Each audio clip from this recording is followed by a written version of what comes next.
하나님 말씀 레위기 2장 1절에서 3절 말씀입니다. 함께 읽도록 하겠습니다.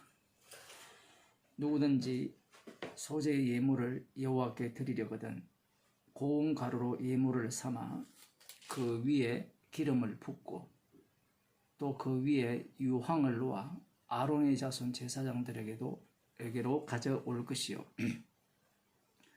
제사장은 그 고운 기름 가루 한 줌과 그 모든 유황을 취하여 기념물로 단 위에 불사를 지니 이는 화제라 여호와께 향기로운 냄새니라. 그 소제물의 남은 것은 아론과 그 자손에게 돌릴지니 이는 여호와의 화제 중에 지극히 거룩한 것이니라. 아멘. 오늘 본문 말씀은 그 2장 말씀은 소제에 대한 말씀입니다. 소제의 의미는 번제랑 거의 같은 의미를 담고 있어요. 그런데 이 소제의 특징은 번제와 다르다는 겁니다. 무엇이 가장 다른가? 여러 가지가 다르지만 그 중에 하나, 피 흘림이 없다라는 겁니다. 곡물에 대한 곡식 가루죠.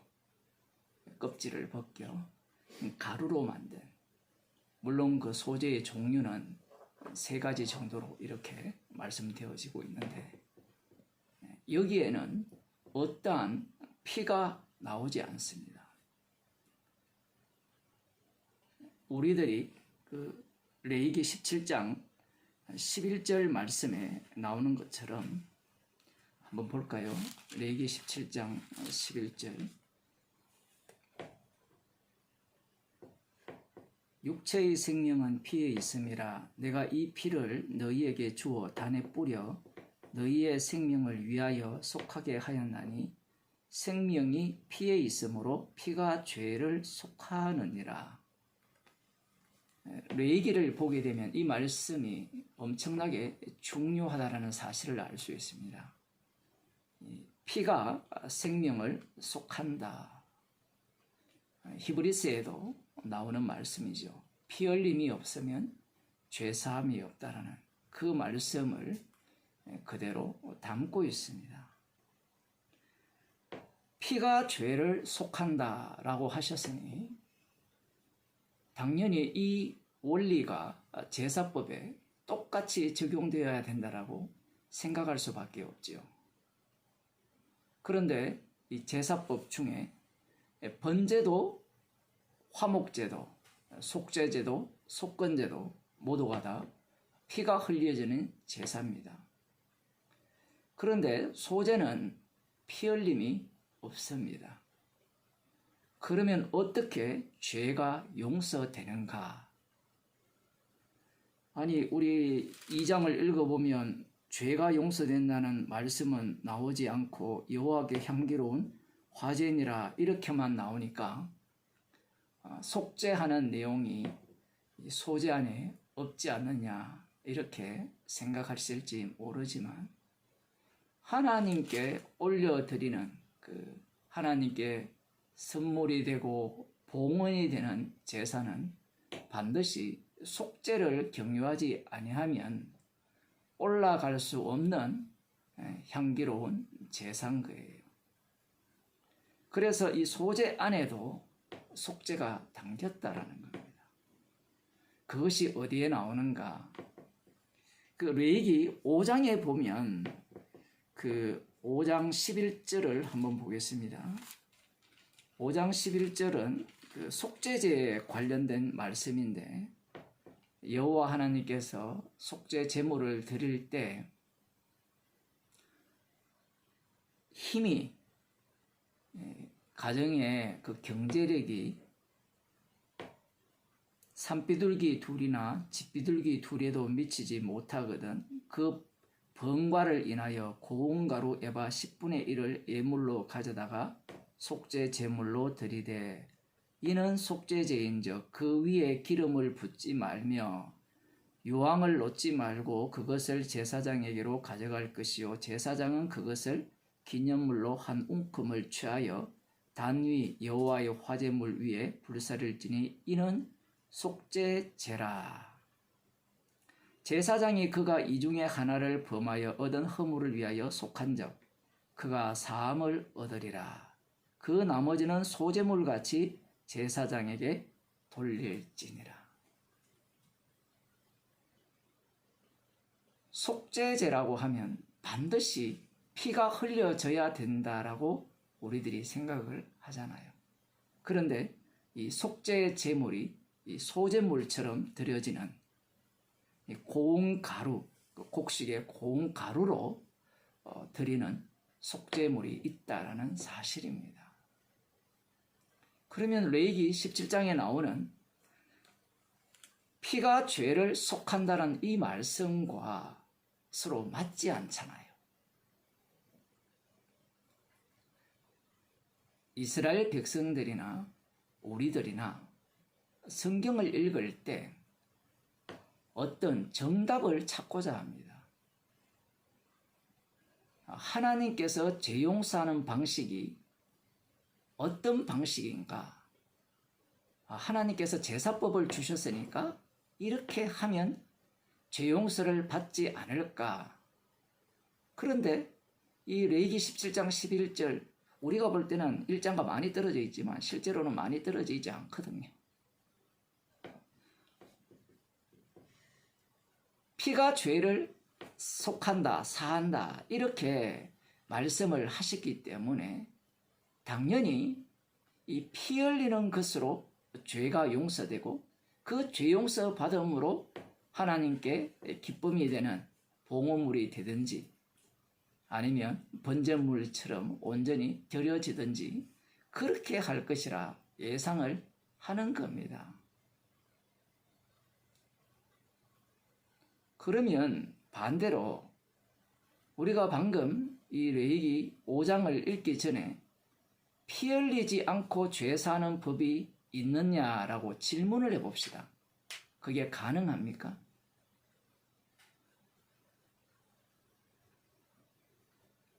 구약은 신약과 다르죠.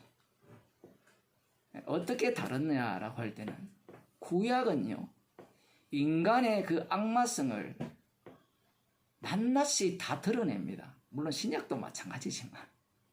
달리 말하면 십자가 앞에서 인간이 얼마나 악한 죄인인가를 다 드러내요. 이스라엘 백성들이 이 제사법이 주어졌을 때 여러분들이라면 어느 제사법을 선택하겠습니까? 물론 성경에 보면 이 번제와 소제가 항상 함께 드려진다라는 내용이 나와요. 그리고 이 번제물과 다른 소제물의 특징이 또 있기 때문에 그 내용을 이렇게 해석해 들어가게 되면 피가 나오게 되어 있습니다. 그러나 지금 이 제사법이 따로 되어 있거든요. 따로 되어 있기 때문에 인간들은 이 두 가지 이 제사법, 하나는 피 흘림이 있는 제사, 다른 하나는 피 흘림이 없는 제사, 이 두 제사 중 어느 것을 선택할 것이냐, 이런 이야기입니다. 우리들 같으면 아무거나 선택하겠다라고 생각할지 모르지만 죄 용서에 대한 보다 확실한 제사가 무엇이냐라고 따져 들어가기 시작하면 반드시 피 흘리는 제사를 선택하겠죠. 그런데 이전에도 살펴보았지만 레위기 10장에 보면 제사를 드린다고 해서 하나님께서 친히 명하신 이 제사법대로 제사를 드린다고 해서 그 법을 지킨다고 해서 죄가 용서되는 것이 아니에요. 그렇게 되면 이 제사법에 대한 어떤 일관성, 한쪽은 피가 흘리는 제사, 다른 한쪽은 피가 없는 제사, 이제 레위기 10장에 가면 제사를 드리더라도 죄를 용서받지 못하고 심판받는 그러한 현상이 일어났을 때 여러분들이라면 제사를 드릴까요? 드리지 않을까요? 드린다면 어떤 제사를 드리겠습니까? 아니, 제사 드려도 법대로 해도 효용성이 없는데 드리지 맙시다. 이렇게 나오든지, 아니면 피제사가 더 효력이 있으니까 피가 흘려지는 제사를 드리겠다, 이렇게 나오든지, 안 그러면 가장 저렴한 제사 있죠. 소재가 가장 저렴하거든요. 수송아지, 염소, 비둘기, 아까 나왔잖아요. 비둘기에도 미치지 못하면 이 곡식가루, 그걸로 드려라, 이렇게 얘기하니까 그걸 선택할 거냐. 인간들은요, 웬만해서 값싼 것을 잘 선택하지 않습니다. 신들께 드릴 때 사구려를 갖다 드리는 걸 보신 적이 있습니까? 값싸고 흠이 많은 것을 갖다 드리는 경우는 거의 없죠. 물론 이스라엘 백성들은 그렇게 합니다. 말라기에 보면 흠 있는 이 제물을 하나님께 바치죠. 좋은 것은 자기들이 취하고. 그러나 이방 나라가 우상을 섬길 때 드리는 제물들은 그렇지 않습니다. 지금 하나님께서 피 없는 제사를 말씀을 하셨고, 그리고 이 제사에 대해서 어떤 뭔가 제사를 드리면 뭔가 효력이 있어야 될 것 같은데 그것도 아니고, 그러면 다시 말씀드리면 제사를 안 드릴까요? 인간은 다급하면요, 들은 것이 있어서 신을 찾게 되어 있어요. 사무엘상 13장을 보면 우리들이 너무나 잘 아는 사건이 나오죠. 사무엘 선지자가 기다리라고 한 기한대로 7일 동안 이 사울 왕이 블레셋과의 전쟁에서 기다리지 못하고 사울 왕이 나서서 번제와 화목제를 드리려고 합니다. 재밌는 것은 이곳이 길갈인데, 이 사울 왕이 사무엘이 오자 되니까 번제를 먼저 드렸어요. 번제 이후에 화목제를 드리는 내용이 나오지만 이 절차대로도 하지 않아요. 뒤에 가면 이미 대제사장은 유명무실해졌고요. 모든 것들은 약속의 땅을 이렇게 진격에 들어갈 때에도 이미 여호수아 중심이었고, 이후에도 마찬가지입니다. 힘 있는 자 중심이었고, 이제는 사울 왕 중심이었고, 어찌되었든지 이 사무엘이 기다리라고 했어요. 이 사무엘이 하는 전쟁과 사울 왕이 하는 전쟁이 달라요. 사울 왕의 생각에는 사무엘이 와서 번제와 화목제를 드리면 자신들의 힘이 강력해져서 이 블레셋을 물리칠 수 있을 것이라는 생각을 하는 거예요. 그런데 우리들이 잘 아시다시피 이 약속의 땅의 전쟁은 어떤 전쟁이었습니까? 여호와의 이름의 전쟁이었죠. 여호와의 이름의 전쟁이라는 것은 언약궤의 전쟁이고요, 할례 언약의 전쟁입니다. 희생물의 피를 덮어쓴 자들이 하는 전쟁, 그 여호와의 이름을 증거하는 전쟁이에요. 이 전쟁은 힘으로 하는 전쟁이 아닙니다. 군사력으로 하는 전쟁이 아니에요. 그런데 이 사울 왕과 함께 있던 이스라엘 백성들이 다 흩어지니까 사울 왕이 조급해졌어요. 상대는 강력한 힘을 소유했잖아요. 그럴 때 이 사울 왕이 할 수 있는 행동은 하나님께 번제와 화목제를 드리는 방식입니다.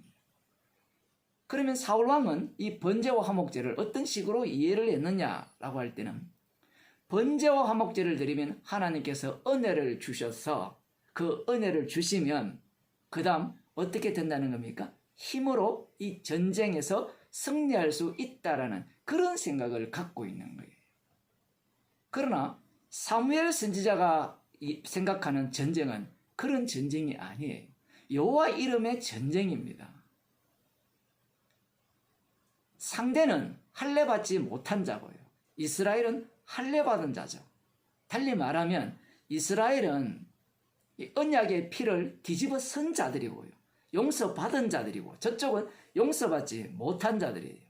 그런데 용서받지 못한 자, 할례 없는 자와 할례 있는 자의 전쟁은 힘의 대결이 아니에요. 이미 죽음 속에 합류한 자와 살았다고 주장하는 자들의 싸움일 때 이것은 이 전쟁 자체가 승리이 안 돼요. 게임 자체가 안 되는 겁니다. 그런데 사울의 눈에는 이 싸움을 어떤 싸움으로 보느냐라고 할 때는 힘의 싸움으로 보는 거예요. 힘의 싸움으로 볼 때 그가 떠올랐던 것은 번제와 화목제를 드리면 하나님께서 나에게 힘을 주시지 않겠느냐라는 생각을 가진 겁니다. 이게 이스라엘 백성들이 이 제사법에 대해서 갖고 있는 인식이에요. 제사법이 우리들에게 유익하냐 유익하지 않느냐를 따지는 겁니다. 그래서 유익할 때는 언제든지 사용하겠다는 게 이스라엘 백성들의 사고방식이에요. 오늘을 사는 우리들에게 이 레위기에 나오는 이 소제 이런 것들이 무슨 소용이 있느냐 이 얘기예요. 달리 말하면 십자가가 무슨 소용이 있느냐라는 겁니다.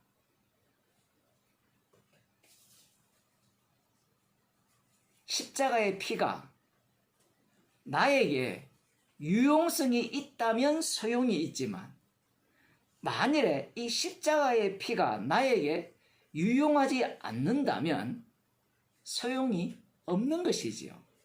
그래서 오늘날 교회는 십자가를 자기에게 유용하면 끌어당기는 거예요. 끌어당겨서 십자가를 이용해서 내가 이 땅에 살아가는데 힘을 달라는 것이 오늘날 기독교인들입니다.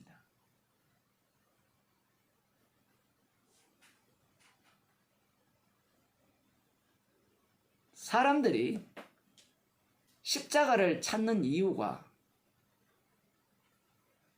무엇 때문에 찾습니까?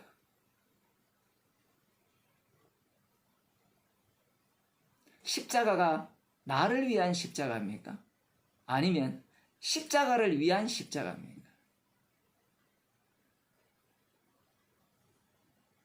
사람들이 십자가 피를 이야기를 하면서 그 십자가의 피는 나에게 이익이 되어야 된다라고 생각을 하는 거예요. 나에게 손해가 되는 십자가는 소용이 없다라는 겁니다. 주님의 십자가는 나에게 이익이 되지 않아요.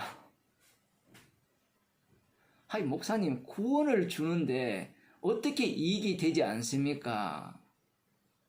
맞죠? 근데 그 구원이 나의 구원이 아니라는 거예요. 그 구원이 주님의 구원입니다.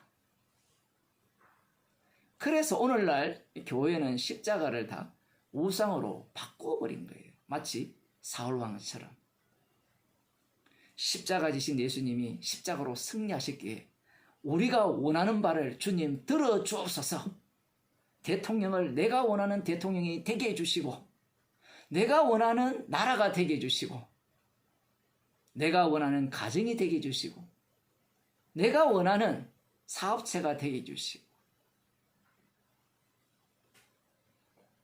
이것이 바로 성령을 받지 못한 자들이 생각하는 십자가입니다.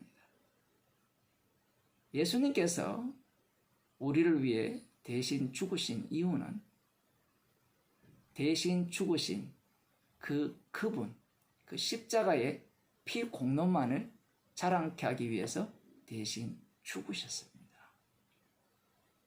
그러니 우리들은 어떻게 살아야 되느냐라는 거예요. 십자가의 피를 자랑할 수 있는 방법은 딱 하나입니다. 오늘도 십자가 앞에서 죄인으로 들어가는 모습이에요. 사람들은 이런 이야기를 하면 그게 사는데 무슨 도움이 되느냐? 생명이 역사하는 자리입니다. 육에 속한 자들은 떡으로 산다라고 생각하는 자들이지만 영에 속한 자들은 예수님의 살과 피로 사는 자들입니다. 기도하시겠습니다. 하나님 아버지,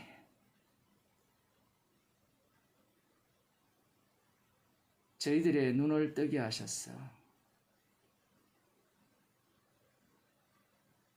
떡으로 사는 인생이 아니라 주님이 흘리신 십자가의 피 공로로 살아가는 인생임을 알게 하여 주시고, 이것 외에는 자랑할 것이 없는 자로 저희들을 만들어 주심을 감사드립니다. 모든 사람들이 떡으로 살아야 한다라고 주장할 때 저희들은 주님이 흘리신 십자가의 피만 자랑하는 주의 백성이 되게 하여 주옵소서. 예수님의 이름으로 기도드리옵나이다. 아멘.